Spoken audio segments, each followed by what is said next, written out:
Hello everybody and welcome.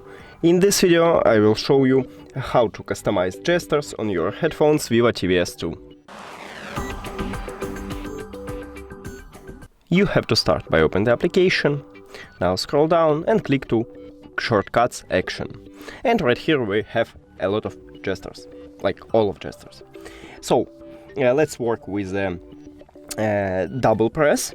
And I recommended to make for the left one previous track, and for the right one leave it by the next track. Or if you want to voice assistant, you can also enable it here.